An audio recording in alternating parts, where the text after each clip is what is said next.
kembali lagi di Bantu Sobat, dan di video kali ini saya akan membagikan pengalaman saya menggunakan mobil ini, yaitu mobil Mazda 2 Skyactiv tahun 2016. Jadi mobil ini saya beli itu sekitar bulan Mei 2016, dan memang Mazda ini untuk platnya agak lama. Jadi saya beli Mei 2016, tapi platnya itu baru turun sekitar bulan September 2016. Jadi ada jeda sekitar 4 bulan sampai saya dapat STNK. Dan mobil ini pun sudah berjalan sampai 110.000 km, dan saat ini itu sudah ongoing ke 120.000 km. Nah, di video ini saya akan coba sharing ke teman-teman semua apa saja yang sudah saya ganti, atau misalnya apa saja yang saya rasakan selama saya menggunakan mobil ini, dan gimana biaya perawatannya, gimana rasanya berkendara dengan mobil ini, dan lain-lain. Saya akan bahas di video kali ini.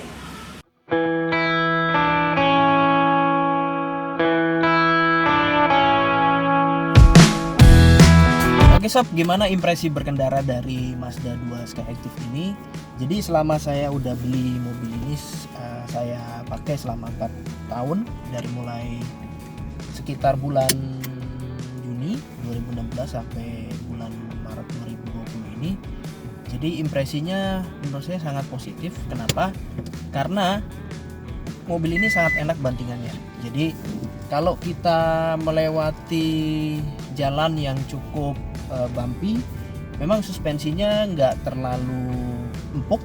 Jadi kalau kita bandingkan dengan beberapa mobil lainnya yang sekelas, misalnya Jazz atau misalnya Yaris, itu memang nggak seempuk Yaris. Tapi kalau kita bandingkan, misalnya kita melewati speed bump seperti ini, seperti itu sebenarnya masih tergolong enak. Jadi nggak terlalu keras dan nggak terlalu empuk. Jadi di antara itu. Jadi bantingannya kalau menurut Om Fitra itu bantingannya dewasa. Jadi kalau kita rasakan untuk impresi berkendaranya, itu pengendaliannya sangat enak. Jadi kalau kita misalnya lagi jalan seperti ini dan kita ingin bermanuver, itu sangat enak untuk kita bermanuver. Jadi kalau kita bilang setirnya itu nurut sekali. Jadi setirnya nurut sekali. Jadi kalau pada saat kita jalan terus kita ingin bermanuver, itu sekali kita pegang setirnya terus kita belokkan ke kiri atau ke kanan, kemudian bermanuver lagi balik, misalnya kita mau nyalip kendaraan, kita ambil kanan terus kita belok kiri lagi, itu sangat enak sekali. Jadi feedback dari setir, feedback dari jalan, itu sangat enak sekali. Dan itu adalah impresi berkendara saya. Dan selama saya punya mobil, sebelum saya punya Karimun yang tahun 2012, itu ya namanya Karimun memang suspensinya kurang enak. Tapi kalau ini, dan saya pernah nyoba beberapa mobil lainnya seperti misalnya Yaris atau misalnya Jazz, itu suspensinya menurut saya ini cukup enak, dan pada saat saya menyetir itu sangat fun to drive sekali. Nah, gimana akselerasi dari Mazda 2 Skyactiv ini? Memang saya nggak mengukur dengan menggunakan resonant chip, jadi saya nggak bisa mengukur berapa waktu yang dibutuhkan untuk mencapai kecepatan 0 sampai 100 km per jam. Mungkin reviewer yang lain sudah punya datanya dan teman-teman bisa lihat sendiri. Kalau yang saya rasakan pada saat kita menekan gas untuk akselerasi, itu akselerasinya sangat spontan dan sangat enak tarikannya. Mungkin hanya kalah dengan Honda Jazz, karena ya secara tenaga Honda Jazz memang lebih unggul dibandingkan dengan Mazda 2 Skyactiv. Kalau nggak salah Mazda 2 Skyactiv itu hanya sekitar 115 PS, tapi atau horsepower. Tapi untuk Honda Jazz tahu saya di angka 120 horsepower. Jadi memang secara tenaga meskipun beda tipis, tapi profil untuk kecepatan akselerasinya itu lebih cepat di Honda Jazz.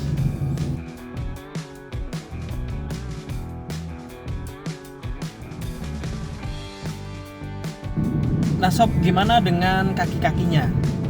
Jadi mobil ini waktu kemarin kita bawa ke bengkel resmi Mazda. Jadi ada secara periodik servis itu di 110.000 km, dan saya informasikan ke service advisor-nya bahwa mobilnya ini agak, dia kalau lurus seperti ini, setir lurus itu tidak lurus, dia selalu buang ke kiri. Jadi saya sudah informasikan juga bahwa saya sudah spuring sampai 3 kali, dan memang velg dari mobil ini sudah saya ganti dengan velg replika, bukan ori. Ya memang agak nyesel juga sih, saya ganti velg aslinya yang dari Mazda yang bawaan dari pabrik diganti dengan velg replika. Tapi ya memang secara model lebih bagus ini, cuman memang kekecilan, saya cuma pakai ukuran 12. Jadi setelah saya informasikan seperti itu, sudah saya spuring, bahkan dari mulai awal saya ganti velg itu sudah di spuring pertama, kemudian saya spuring lagi di Alam Sutra, itu tetap nggak bisa lurus. Meskipun yang terakhir, spuring yang terakhir di Alam Sutra itu lumayan, jadi tetap agak lurus, tapi masih sedikit belok ke kiri atau ngebuang ke kiri. Akhirnya dicek sama mereka, dan vonisnya adalah harus diganti tie rodnya, dan memang secara harga itu luar biasa. Jadi harga tie rodnya sendiri itu bisa lihat di sini.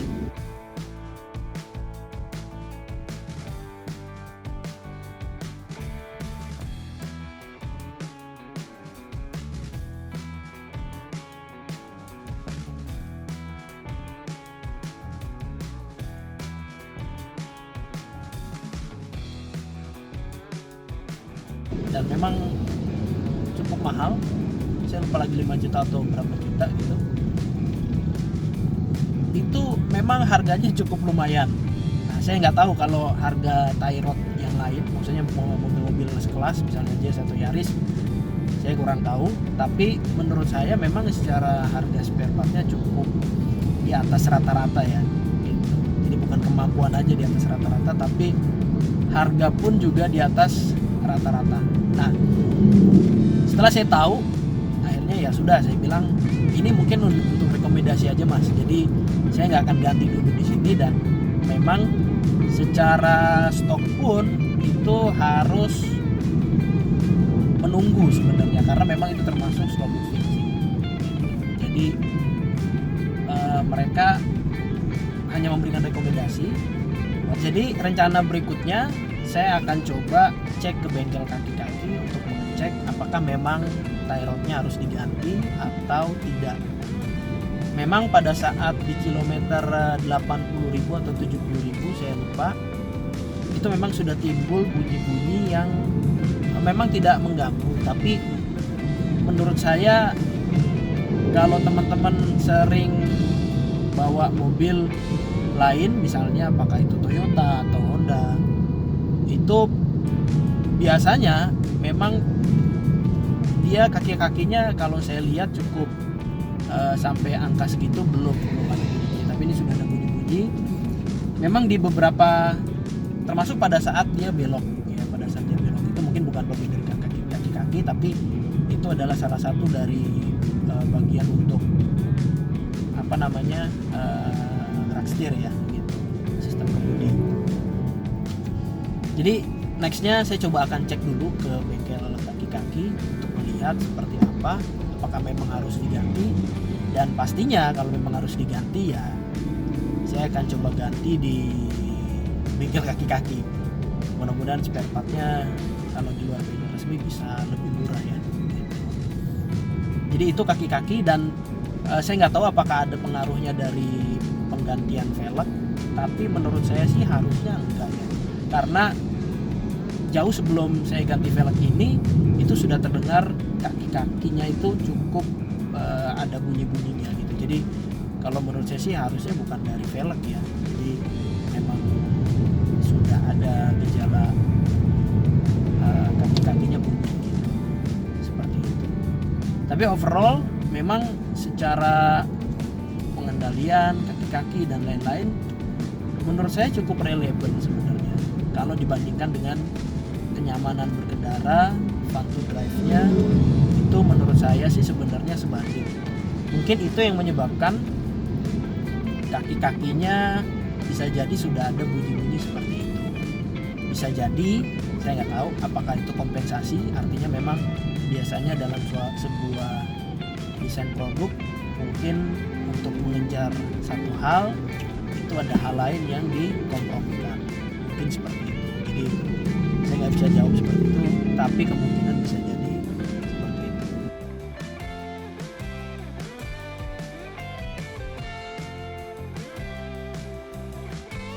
Dan gimana dengan biaya servisnya teman-teman? Jadi Mazda 2 Skyactiv ini itu punya biaya servis sebenarnya nggak terlalu jauh dengan Toyota ataupun Honda.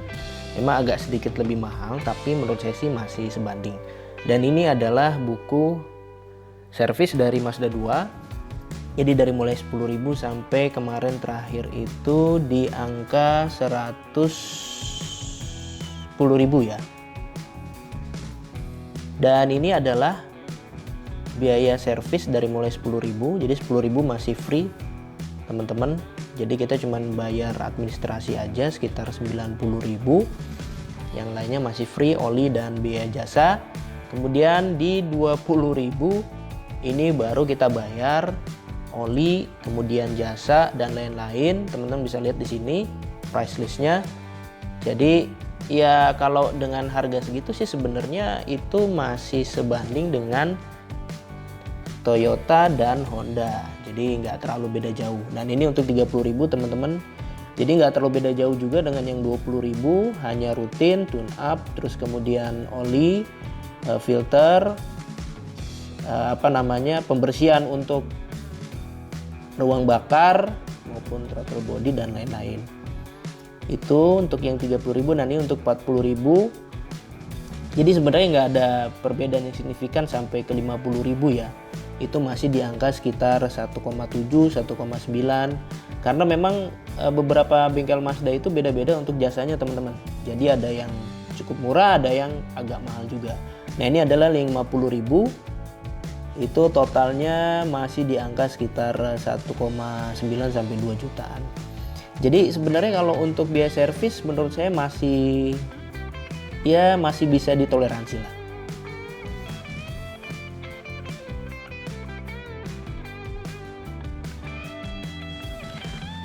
Oke teman-teman, yang sering dikeluhkan dari Mazda 2 ini ada satu hal yang memang saya lihat juga di forum-forum itu cukup banyak teman-teman yang punya Mazda 2 Skyactiv itu mengeluhkan tentang hal ini, yaitu adalah mengenai AC-nya teman-teman.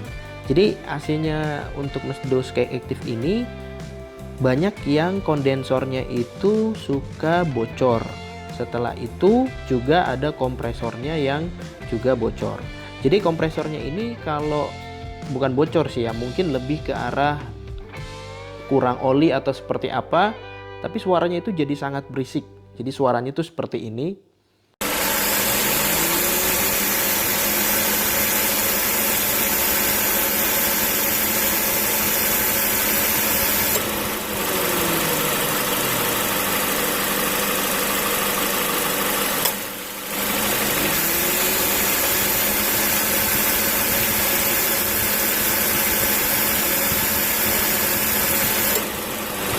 Jadi sebelum dia menyala magnetic clutch-nya, otomatiknya, kompresornya jalan, itu masih normal teman-teman. Tapi setelah itu suaranya jadi sangat berisik. Kenapa? Nah ini saya nggak tahu. Kemarin sih sempat ke Coolcars dan memang infonya juga harus diganti. Tapi memang dari awal pada saat servis rutin di bengkel itu memang diminta diganti kompresor, tapi saya mau nyari second opinion, makanya saya ke Coolcars kemarin. Dan itu sama pendapatnya, tapi ya nanti kita coba lihat deh. Jadi itu yang sering dikeluhkan, sebenarnya sih dingin tapi sudah mulai berkurang. Tapi agak mengganggu adalah sebenarnya suaranya sob.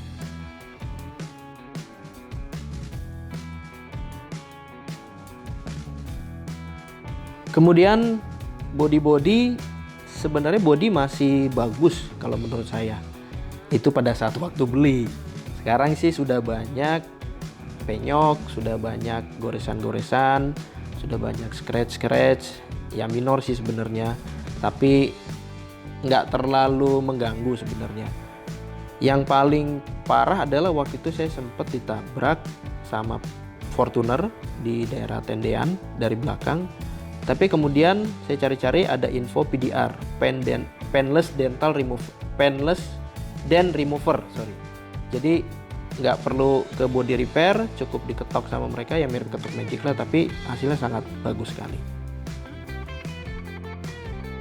Oke teman-teman, itu adalah owning experience dari Mazda 2 Skyactiv tahun 2016 yang sudah berusia sekitar 4 tahun. Semoga bermanfaat dan thanks for watching. Sampai jumpa di video Bantu Sobat berikutnya. Bye-bye.